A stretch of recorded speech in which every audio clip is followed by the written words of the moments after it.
in what could be termed as another escalation from the Chinese government. About 100 military planes from the Chinese government were spotted around Taiwan Sea, and this has happened in the last 24 hours or so. About 40 of these planes did cross the meridian zone, which has acted as an official barrier between China and Taiwan for the last several decades, and any violation of those meridian zone has always been alarming from the for the Taiwanese perspective, and they have always acted it as an incursion in their territorial, water. Now the point is that Chinese have never, accepted the fact that Taiwan is an independent country. They always consider Taiwan as part of mainland China, and they have never shied away from, at least principally, from using any force or military force to integrate the Taiwan as a nation in mainland China.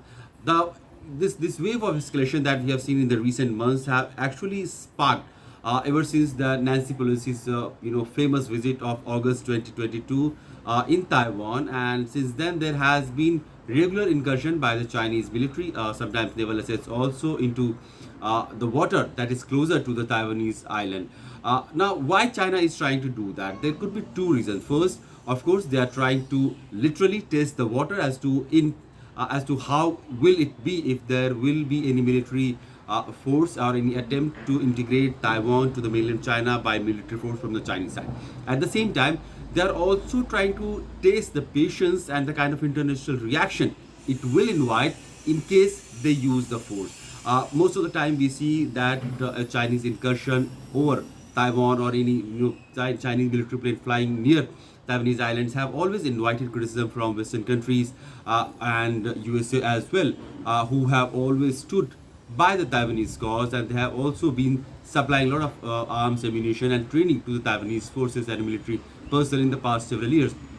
But will they be able to also support Taiwan in case there is a military force from the Chinese government which comes over to take over Taiwan and integrate it to mainland China? That remains a big question because of the current geopolitical scenario. Especially, we have seen a lot of NATO, European Union, and USA forces being highly invested in Ukraine. Ukraine against Russia, where the military fight has been going on for more than 1.5 years now. A lot of their finances and both military resources have been largely deployed and depleted as well in the last 1.5 years, if you could say so. So in that case scenario, Chinese drill is important because it is kind of testing how much of support international countries or international military alliances could send off to Taiwan. And meanwhile, these regular incursions that Taiwanese government has reported, they have largely been not responded by from Taiwanese side for obvious reason, because they do not want to escalate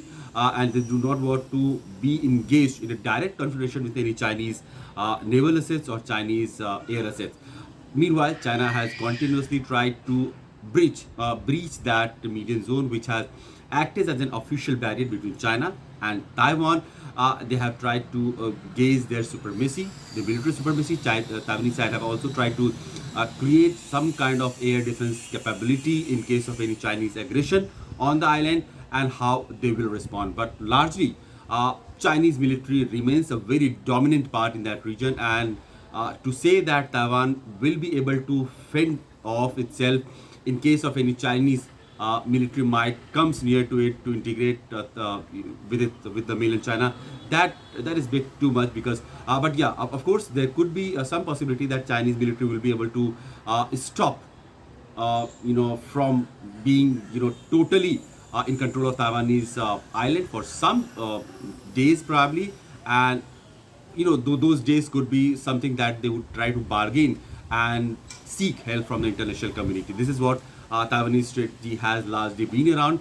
We'll have to see this Chinese incursion that has been in those media zone. Has it been just an harassment, which the Taiwanese side, Taiwanese military has called that is an harassment from the Chinese side, or is it some kind of trying to gauge the military or geopolitical situation that would allow Chinese military over a course of maybe a couple of years, when they will find it feasible that they can now go ahead and attack Taiwan and integrate it by force into the mainland China. So literally, the lot of geopolitics and geoeconomics have been shifting in the last few years very fastly, And in the scenario of unpredictability, geopolitical alliance, anything could be true. And the Chinese economic might and Chinese military might has largely been not tested in terms of any war or conflict in the last several decades. But will China be able to control those might or those straits around Taiwan? That remains to be seen. At least China has clearly expressed its intention that it wants to dominate that area, and the last few months have been, much to tell the world that they are the dominant power in that region, and they can use their forces. They can use or they can violate certain rules that even breaches the autonomy of Taiwanese government as well.